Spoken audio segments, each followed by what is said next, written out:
You're okay with this, right, Francisca? Yes. Cool. Okay, so today we have Dr. Francisca Ortiz Ruiz.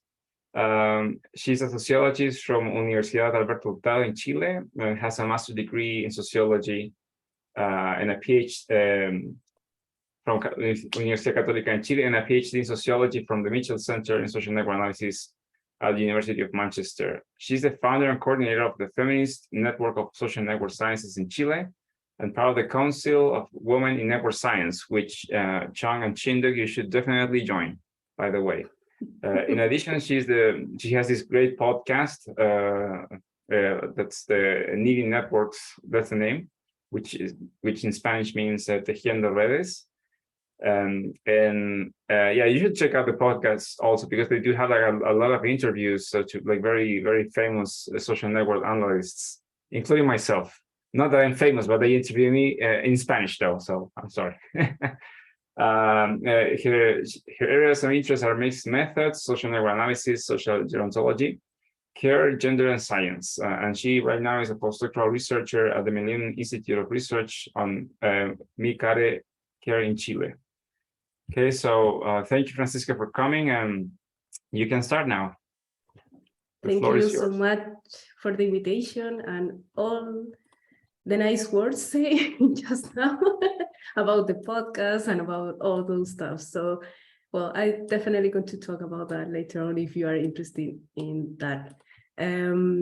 So today what I'm going to present is about actually my PhD, but it's also related with the kind of work that I'm doing right now. So the same is almost the same argument, but I'm trying to extend a little bit this.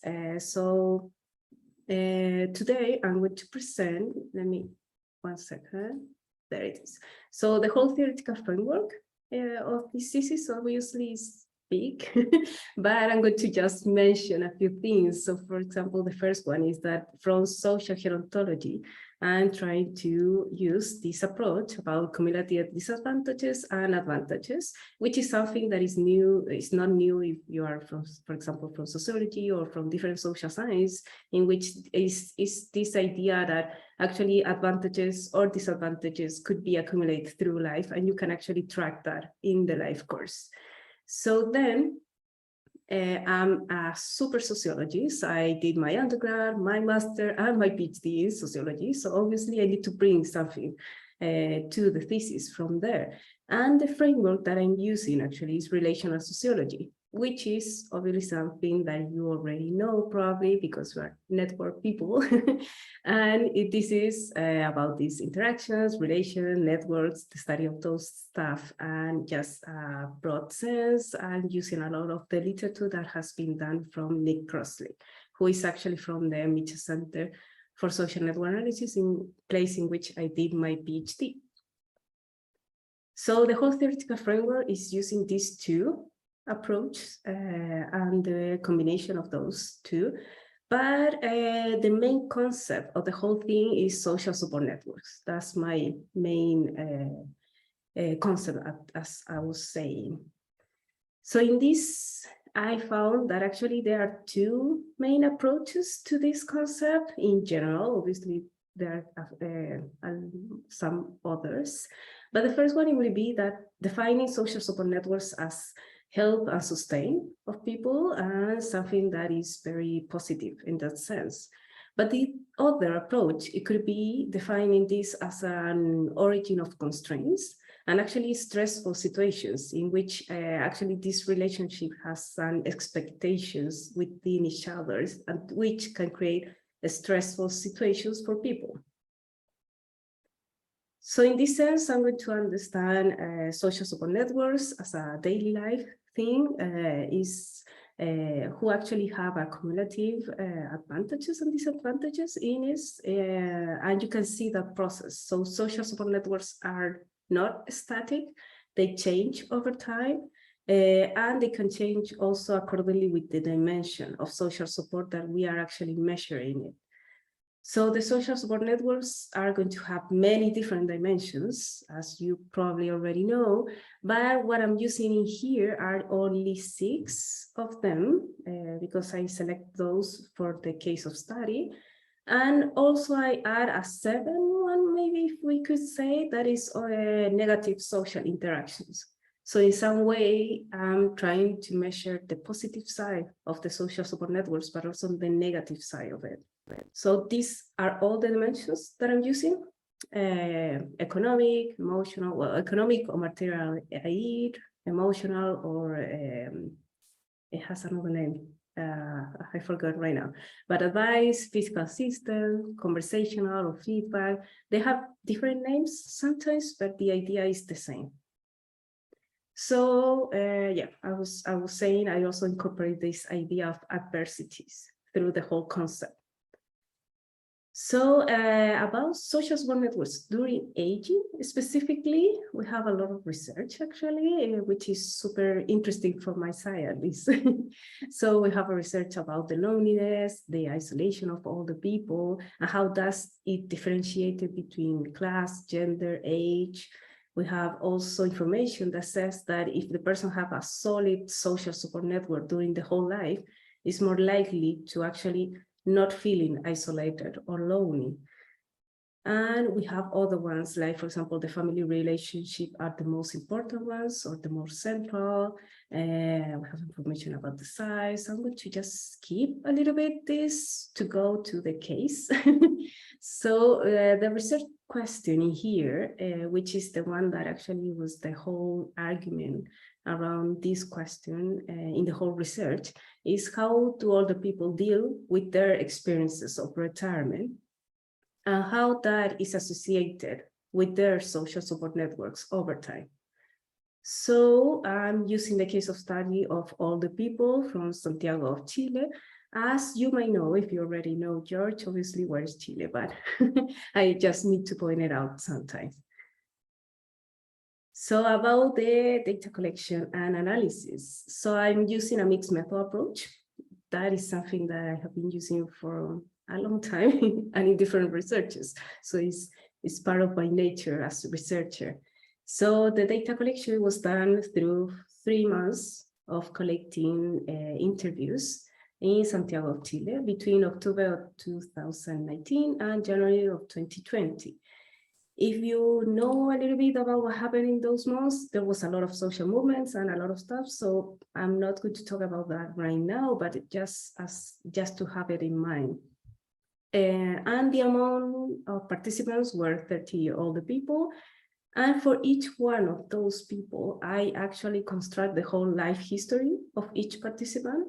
And after that, which actually sometimes I spend, I don't know, like between 2 or 8 different sessions just constructing the whole life of the older person.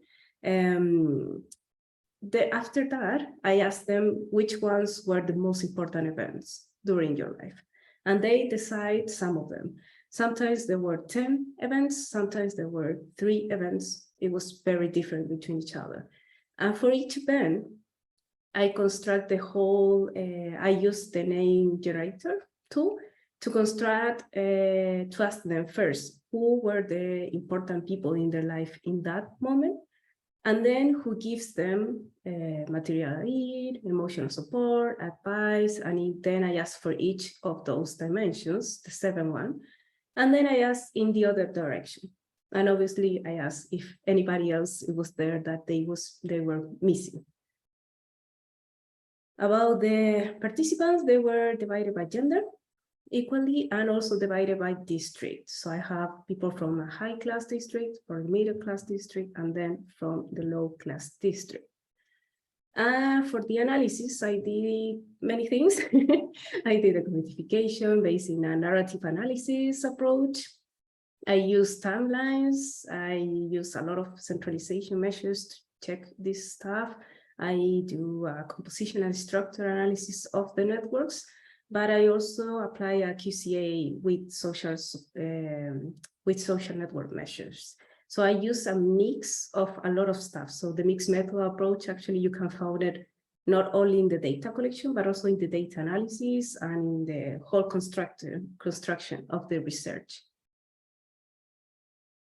So as I was saying, this is just to show you that I measure all these supports, because you are going to see some images in which I use the same kind of color to actually symbolize this type of support. So I measured the 7 ones that are in here, and let's have a look into the results. So first, I'm going to talk a little bit about I'm going to talk about 4 parts of the results. So I'm going to go in briefly for each one, obviously, but any questions, we can go back to any of those results. So in the first one, there are some typologies. I concentrate in the structure of the network, and what I get is 5 different types of networks. The 5th one is going to be in the next slides. So the first one is the fragmented network, which is actually 2 different groups in the life of this person in that moment of their lives. So it's very fragmented, as the title says. Then we have intermediate networks, which is something that you can see that the links between authors are in there. They are not 2 groups or 3 groups separated. Actually, they have some links in between each other, but not all of them know each other. So it's a middle state. Then we have the cluster networks, in which we now see again, for example, these 2 networks separate in their lives, in which authors don't know each other, but there is one person at least who actually share the whole, the knowledge about those 2 groups. So it's like almost having a second ego. And then we have the dense network, which is a big mess, a hairball, obviously, and you have a lot of people who they know each other, all of them. And generally, it was always the family. Like the person mentioned all the family members, and they all know each other. And the last one, it will be the dense and isolate, which is something different that because you have a very dense network, but then you have a couple of cases which are isolated, and those are explained because of, in this case, because they were negative ties, and they were from outside the family, outside the friends, actually outside the group of their work. Like they were really isolated, kind of different and separate stories in this case. So what we can see here is that we saw in the participants that we have more presence of fragmented, clustered, and dense type of networks in general. Intermediate and dense and isolated, we have, I don't know, 2 and 1, really like not so much, to be honest, to actually build some constructive conclusions from them, but just to bear that in mind. Let's go to the second results. Yes, I'm looking into the time, sorry. So the second results, life histories. This is looking more in deep into the narratives. So if we look into the narratives, actually I have the, I could identify 3 different types of trajectories of all the people. So we have one that is called trajectories of opportunities, which is people who are actually, the whole life is built through different opportunities that they have, they had in some point. So it's super similar as what in social gerontology would be cumulative advantages, for example. It's very similar to that idea. And then we have trajectories of constraints, which is actually exactly the opposite one. It's a life guided by the necessity to resolve their immediate negative circumstances, which I'm going to call constraints, through their whole lives. So they have one negative circumstance, and then they have another one, and they need to just resolve those through the whole life. And then finally, we have the changing trajectories, which is something in the middle, and it could be more related with mobilization kind of literature, which is this idea that actually some egos could start in a trajectory of opportunities and then move to a trajectory of constraints, or in the other way around. Those cases, in all of those cases, actually, which were 5 participants, the interesting thing is that change actually happened because of external circumstances. It was something structural. It was because there was a dictatorship, there was a pandemic, there was a natural disaster. There was something that it was not in control of the people, and that actually changed the whole circumstances for them. So about what happened if we cross that with the socioeconomic status of ego, it's interesting that actually everyone in the opportunities kind of trajectory is a high class, is living in the current, well, not in the current because it was in 2019, but in that moment, they were living in the high class district. And then everyone who was actually in a constrained trajectory were in a low class district or in a middle class district. So that's something to bear in mind. And then if we look into the genders, also we have some differences because actually the constrained trajectory was almost all women who actually tell their story. They were telling it as a way highlighting all those difficulties that actually they have through life, which was different for men who actually they were more present in the opportunity kind of trajectory. So let's go back to this. I have 3 different stories that I can actually tell you, which are really good examples of each kind of trajectory, but because of the timing, I'm only going to tell you about Catalina's stories, which is the trajectory of constraint, just to give you an example of how this works or how we can see this in the networks. So this is the trajectory of opportunity. This is the story of Margarita. And in the timeline that you see, we have that those which are light blue color, those are the events that Margarita mentioned as the most important events in her life. And for those, I have the social support network. So for example, these 2 are the social support networks of the first event, this one for the second event, third event, and then the present. So you can actually check and track all the dynamic through time. So this is the changing trajectory, which I'm not going to tell because of the time, but let's have a look into the trajectory of constraint. In this case, I'm looking to the story of Catalina, who has 90 years old at the moment that I did the interview, and she was living in a low-class district. For her, there were 2 very important events in her life, and then the last one. So the first one would be when she actually was raped by the son of her boss, and she needed the money. So what happening here is that we actually can see the negative relationship with all the family in which she was working on. She was a domestic worker in that house. But also we can see how the mother for her was someone who actually need economic support from ego. So in this case, we can see how Catalina, for example, she couldn't renounce and couldn't make any police case from this. She couldn't do anything because she actually need the money because she needs to sustain her mother, who actually needs to sustain her siblings, who were actually 7 siblings. So you need to realize that actually in that case, she was not having any options to do anything else. And actually the only support that she identified is economic support from a doctor who actually helped her during the whole pregnancy period.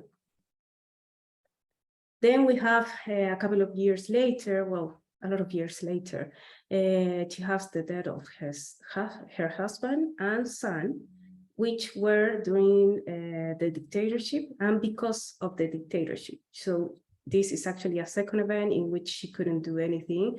This was a huge crisis in her family in terms of economic support, emotional support, any kind of support actually. And that creates that her network actually shrink a lot in that moment, if I look into the narrative of the whole life history. And then in the present, we see a very different panorama. She has more friends. She was going to a community center sometimes. So now she has a group of friends that actually support her in a positive way. And we can see how still today her daughter and son are an economic constraint, because they both were having a lot of problems with economic aspects. So she actually had to still work in an informal way. So in that way, she can actually sustain them, because with the pension that she has, she couldn't sustain all of them. So that would be with the life histories for now. And you can see how you can actually tell that these trajectories are different. And right now I would like to mix a little bit these results. I show you the typologies from one side and then the life histories from the other side. But what happens if we mix those results? We can actually, I'm going to tell you first about some differences by socioeconomic status that you can identify from those two results. So the first one will be that you can actually see how the opportunity to decide the path in their lives actually something that we could actually tell is actually a privilege. It was not something that occurred in everyone's life. And you can check and track that through different events. So for example, one aspect would be checking the work and the presence of informal work in their lives, who take care of their children. That was something super different between different socioeconomic status. The holidays for for people living in low districts, actually holidays was not a topic at all. It was not something that they were used to do. The dictatorship, it was something that appeared a lot in those constrained territories, and the same with traumatic experience, especially sexual abuse and violence in the presence of older women. So we can see a little bit this accumulative process, right, through the life history and how this actually works in different aspects. This is just some examples or some aspects that they were highlighted through the results in here. But we can also see difference by gender. For example, older women used to describe their lives from the second type of trajectory, means the constraint type of trajectory. Older women always have informal jobs. If they started with an informal job, they ended up with an informal kind of job. We didn't saw any kind of difference between that. And instead, in older women, when we saw that they started in an informal job, they actually, in some point of their lives, get a contract or some more formality. Who take care of the children? It was something that it was a problem and something that it was the worry actually older women. They actually talk a lot about that through the narratives. And every time that I asked for the social support networks, the kids were the first one to be mentioned, which didn't happen in the case of men. And strong experiences of sexual abuse and violence, which was only present in the case of women. That was something that actually didn't appear at all in the case of men. So if we cross what I was saying just before about these different trajectories and the different clusters or topologies, something interesting came out, okay? So this was not something that I was trying to do at the beginning, but at the end, it was like, okay, what happened if we cross that? And the participants, what we could highlight is that, there it is. It is that actually the fragmented cluster, it is present a lot in the opportunities one. So if we divide all the opportunity trajectories, the majority of them are fragmented kind of networks. If we check into the constraint trajectory and all the participants in there, the majority are divided between clustered and dense.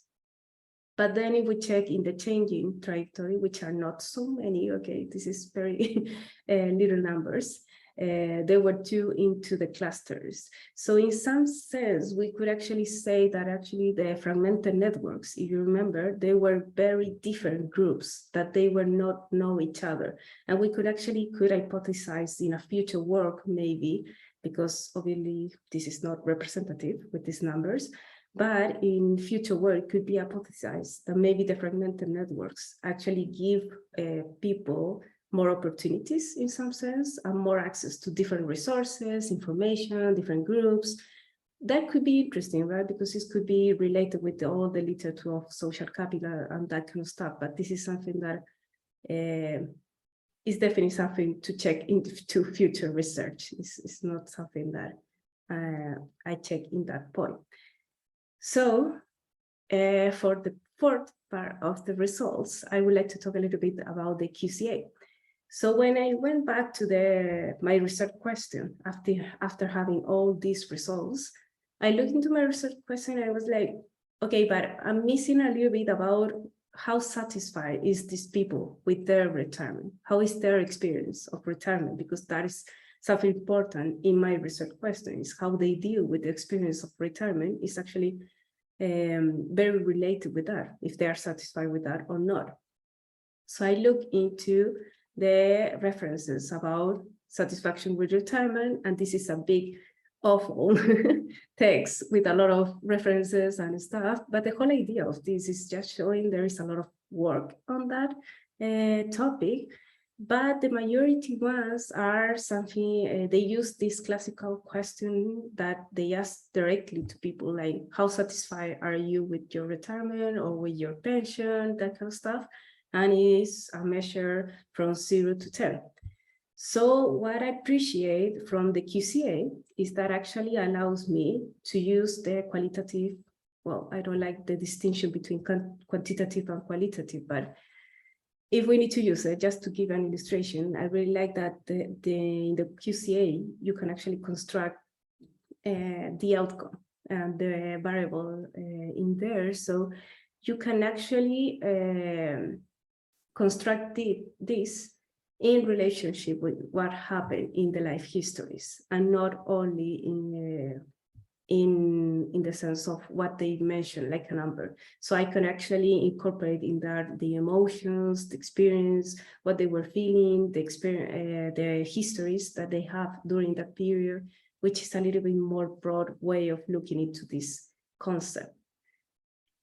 So if we look into the outcome, just a quick check, we can actually see some difference in the first 10 cases, which are the people. So 1 is more satisfied, 0 is less satisfied, just in the broad sense, or actually not satisfied at all. And the first 10 are the participants who were living in a low-class district. The second bunch of participants are actually the ones who were living in a middle-class district, and the other ones in the low-class district. So you can actually see already a difference a little bit, because obviously there are only 30 participants. So if we look into results, we can see that there were something interesting of the QCA is this allows me to understand some path to achieve satisfaction with retirement. And probably in some future, you can actually construct policy, public policy measures, taking into account these results. So just to give you an idea, the second path that I have is that having a chronic disease, working by necessity, living in a low-class district, and having a little personal network, it would mean that actually it's highly probable that you are not going to be satisfied with your retirement. So this is one of the paths, for example, and the interesting thing is that this actually is super similar to what I found already with the trajectory of constraints, which is actually the same kind of idea. But also we have trajectories of opportunities, and that's another kind of path that you can actually see. So for example, not having a chronic disease, working by choice because you actually want to continue working and you enjoy that, and it's not something that you are with the struggles in the economical sense, and living in a high district. And at the same time, having a little personal network is more than enough to have to be satisfied during your retirement. So we can actually see this in the interviews. We can see this expressed by the people who I interview. So for example, in the case of Josefina, she was actually working extra hours. Right now, she has her pension, but she has to work only to pay for the medication and the tests that she needs because of she was sick, and also her daughter.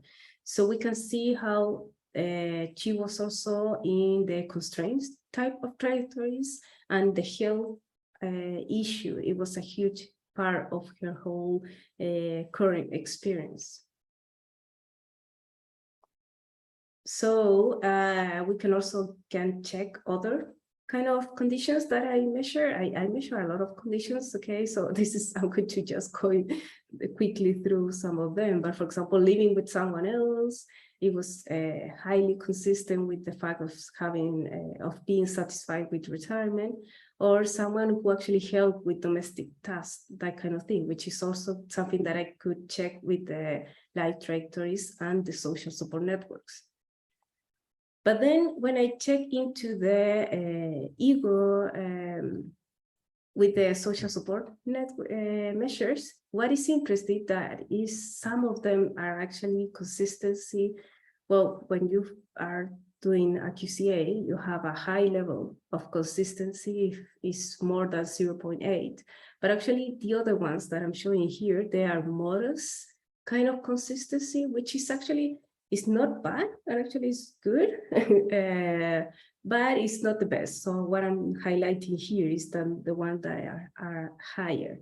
So in these two cases, one necessary condition for satisfaction with retirement, it was actually not having any negative interactions, which was something super interesting because we found information about material aid, intimate interactions, but the negative interaction was the higher level ever in the whole research.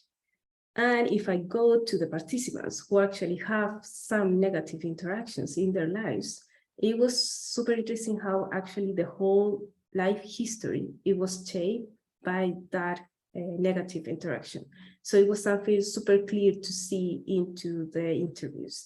And if we look into the social support network, we maybe see the daughter, who is in the middle of the social support network here, but the daughter is a negative interaction, but she also gives support and receives support from the father.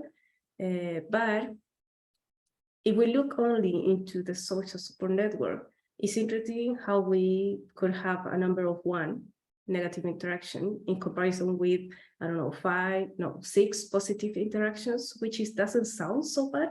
But if we look into the interview, we can see how he was talking about her daughter, and he was saying that it makes me angry, she treats me so bad, she say, one day I don't love you, and with bad words, she's a whore, and other days she say to me, father, with a sick voice. Like, it's a very paradoxical kind of relationship that we only can know, we can actually only know about that through the life history. And then I also test some necessary conditions, like there were more the classical social network measures, like density, IQB, constraint. And the one that it was super interesting was the IQB, because I measured it as the level of the diversity of the social support dimensions that ego received from authors. So apparently it was very important for ego in general have a very diverse social support dimensions that they were receiving from different authors. So that was very interesting too. The other ones were relevant, but obviously that one is the one that I highlight the most. So just to give some conclusions, we saw how the type of trajectory actually impact the personal social support network of the person, and at the end, the retirement experience. So we can see that some social support networks are helpful, but actually some others are really exploitative, and they have a very stressful relationship with others, with ego in this case. The support and constraints seems to accumulate over time, resulting in different paths of difficulties, of opportunities, and well, also something else is that we can see that difference between socioeconomic status or the gender of the person, and we can see that through the different data and through the different analysis. And also something interesting that came out is this idea that maybe trajectories of opportunities is actually linked with this idea of fragmented networks and then constrained with cluster and dense network. There is something in there which I didn't have all the data, obviously, to explore more in deep, and hopefully in some future I would check on that because maybe it could be something interesting to check. And then something that I would like to highlight is the relevance of the relational aspects in the satisfaction with retirement. If I'm looking into how older people deal with their pensions in a very difficult context, in which is Chile, in which they have very low pensions in a neoliberal kind of system, definitely looking into relational aspect of that part of their lives is not something that we used to see, at least in this context. And looking into, actually, it seems that they are really important. The social support networks have some role in there. So some of the results are already published, and actually today I received the news that there is going to come out another article, but it's not here. It's work in progress, as always, the publications. So if you're interested in reading more about it, the one in the bottom is actually in English. The other one is in Spanish. So some limitations about this work is not representative in a national level, obviously. So I have some difficulties about modeling this data because it's also about how I extract the data. There are some problems with there. The data is limited to the some districts in Santiago, Chile, and it's a life history approach. So that means that it's used a retrospective networks, which I actually don't find bad at all. It's not a bad thing, but it's a limitation of the data. As next steps, I would like to explore further if I can do other analysis with the same database, especially, for example, about the health status details, because I add in the QCA if they have or not a chronic disease, but I didn't add so many details of it, which is something that it could be huge.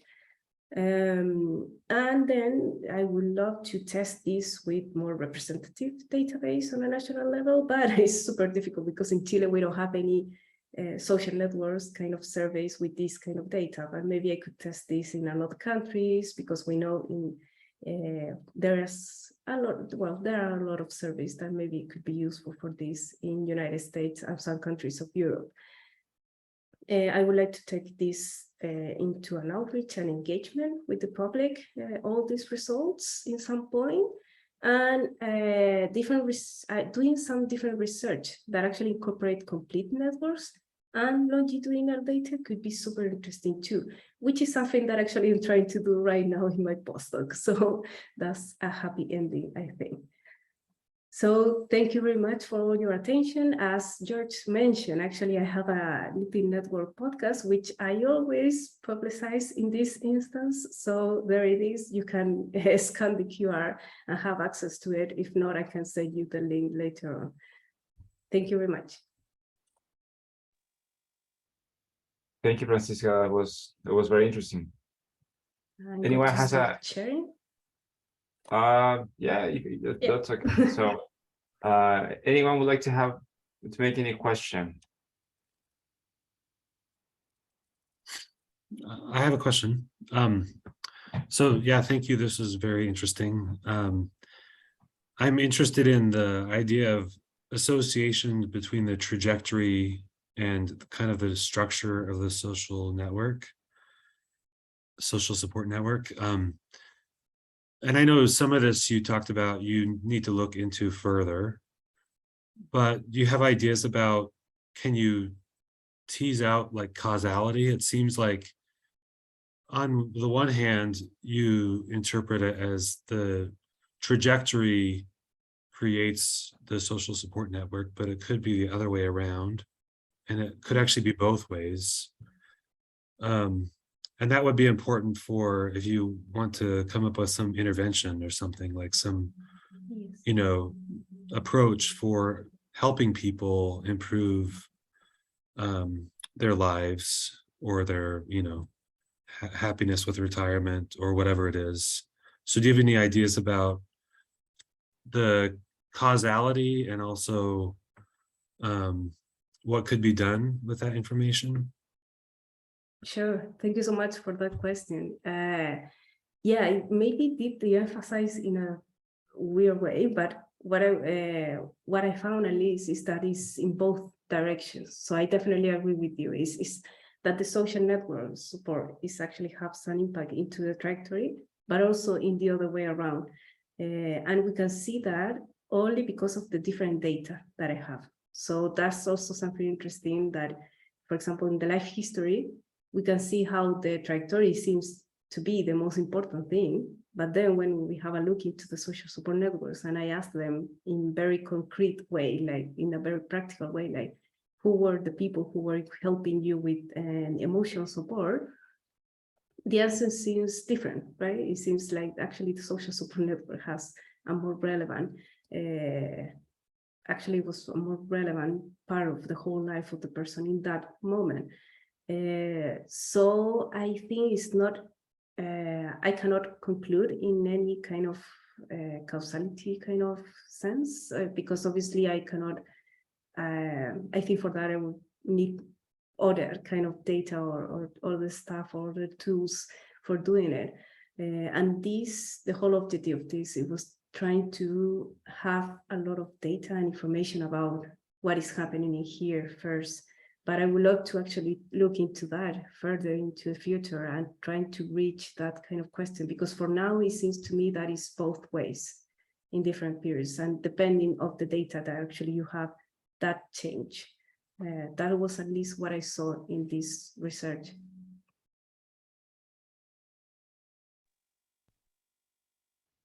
Yeah, no, and I think just to add up, so this is closely related to Granovetter's point of the strength of weak ties as well, right?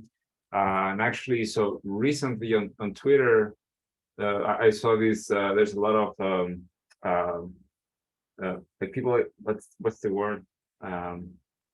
It doesn't matter. But the thing is that they just came up a paper in which they try to assess statistically the strength of weak ties on job search.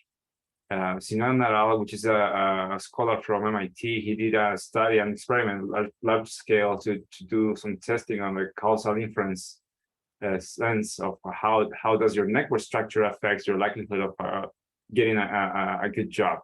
But yeah, but as Francisca and you can say, I think that also that there's a two-way path here. It's not direct, right? Because the situation will put you in an opportunity to build ties or not, right?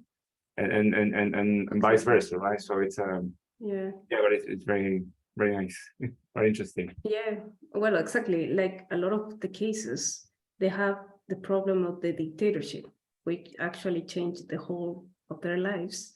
And it was something that they couldn't do anything about it. It was just happening. And yeah, that's Yeah, and it reminds me, there's a book. This is something I was discussing. I was taught, like, I don't know how many years ago, but the thing is that the idea that kind of like in the sense of like interventions, for example, the effect of wars on social networks. I'm thinking about like the institutional level, like a big scale events actually can be both positive and negative. So for example, in the case of Germany, where Germany distracted and everything with the war, actually it, in some sense was positive, because all the oligarchs and all the whatever, all the like the networks of like bad networks were dismantled, and that gave an opportunity to like rebuild the networks and like rebuild the social structure of the country. So and in the case of Chile, yeah, the dictatorship for sure like changed the lives of all the country, everyone in the country. So yeah, so it's a lot about the situation that will like set what type of network can you get, but at the same time, the network in which you are embedded previously does affect that and can help you get out of it. So yeah, I wanted to ask you, so what tool do you use for data collection? Did you use any Yes. So I use different things. So I used the life history approach, which was just me talking with the person and a voice recorder. But then later on, when I asked for the social support networks, I used the computer and I used Ben Baker to collect the whole network. So it was super interesting because actually they could look into the network at the end of the whole interview. And actually that's something that I didn't talk in here, but actually I could check with them like, hey, this makes sense for you? Like this kind of network makes some kind of sense for you, or you want to change something, or what are your feelings about it? So the maker would it be?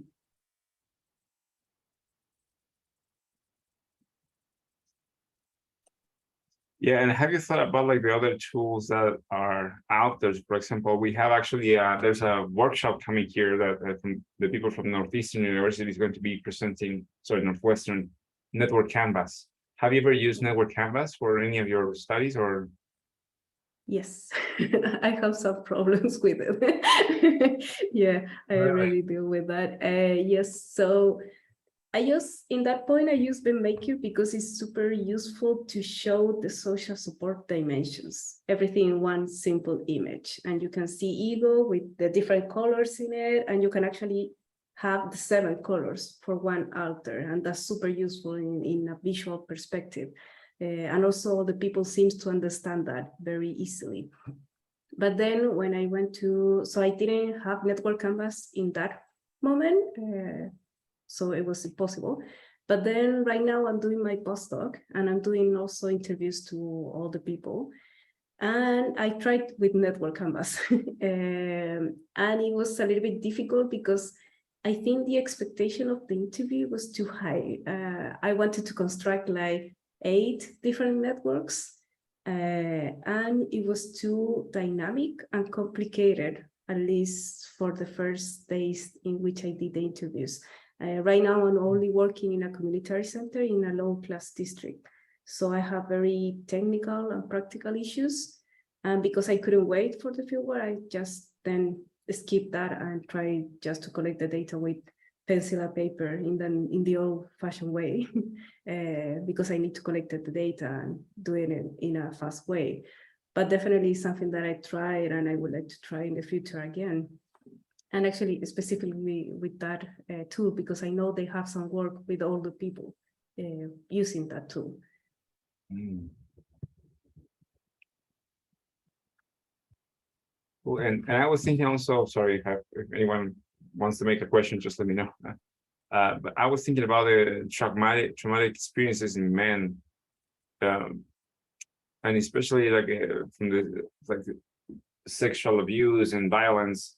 That I think that coming from Chile and maybe actually around the world, that there's a lot of like it's a taboo theme, right? So women, if for women coming out like telling that they had like a traumatic experience where abused, it's difficult. I think that for men it's even worse, in the sense that they don't want to admit that they were like that somebody abused them or they have, I don't know, that kind of experience because that will affect their manhood or whatnot. So have you thought about it, or do you know about like any study that looks into that? Because I'm thinking that it could be that maybe you didn't saw any. It could be that they had some that kind of experiences, but they didn't report it because of like their. Yeah, for sure.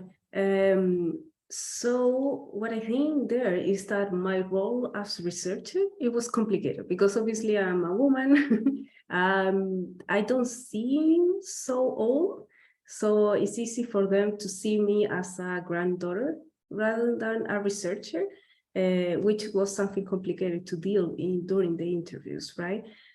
So definitely that's something that I take into account, and actually I have a whole part of my research like trying to reflect about my role during the fieldwork, because that also influenced the data that I have and at the end the results that I have. So I think there is something in there, but even though that, I try a lot of different tools to actually try to then feel comfortable. For example, I spend a lot of time with them before having the interviews. I explain where I'm coming. I almost tell all my life to them again, like in the other way around, because in that way they feel more comfortable and they say, okay, this is not a stranger. It's right now is a normal person who is actually interested in this stuff. And that's a different approach who actually create a lot of trust.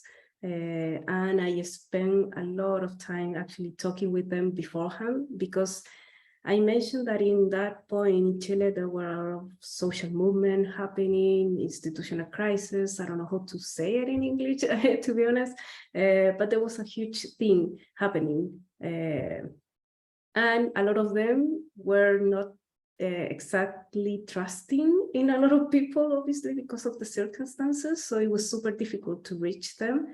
But what I did was also, for example, calling them a lot of times, like before, during the interview process and after the interview process, to just check on them and not just go in there, do the interview and just go away because I don't have any contact with them at all. So actually, even today, I have some contact with some of them. So that's something that I try to build and not just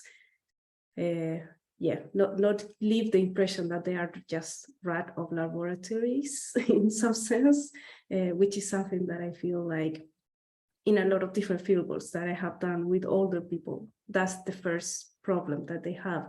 After some stages, they just actually are super open. And I have been in interviews in which older men have told me about their experiences with abuse and violence during their childhood. So I have the feeling that at least I have managed in some point to actually build that trust. I cannot say that's something that I managed to achieve completely, because it's something impossible to measure or to actually have that into in a very specific way, or knowing specifically if they have it or not, trust in the researcher. But at least I try. Like I was super aware of those stuff, and I was trying to do the best for them, and that this is not a bad experience for them too. Thank you. Anyone else has any more questions? No? Okay, well, yes. I think Shindu Lee, you were. Oh, no, no, I was just gonna ask if you can share the PowerPoint with us and Sure. maybe your papers, that two publications. Yeah, I want to see the methods in more details, like instruments and then the processes. Yeah. Sure, not a problem. I can send Thank it you. to George, and maybe George, you can send it to everyone, something like that, Yeah. right? Yeah, I can do that for sure. Yeah, no, actually, I agree with Shindu.